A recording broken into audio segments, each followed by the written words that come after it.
স্বাস্থ্য পরিষেবার দিকে বিশেষ গুরুত্ব দিচ্ছে সরকার।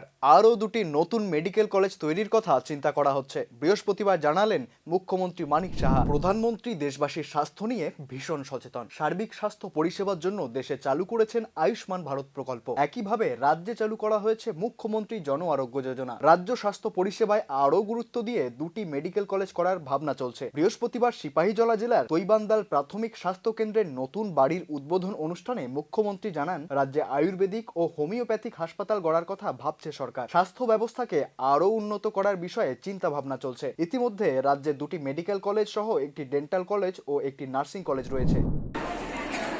নানাভাবে আমরা চেষ্টা করছি কিভাবে স্বাস্থ্য ব্যবস্থাকে উন্নয়ন করা যায়।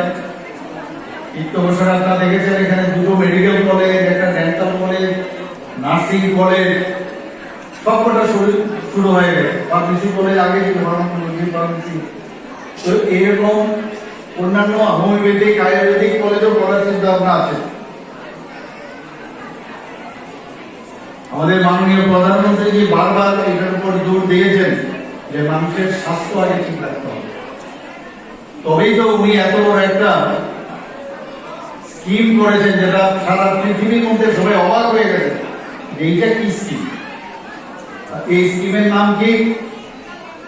আয়ুষ্মান ভারত কার্ড। 5 লক্ষ টাকা করে প্রতি বছর একটা ফ্যামিলির জন্য উনি স্কিম করেছেন।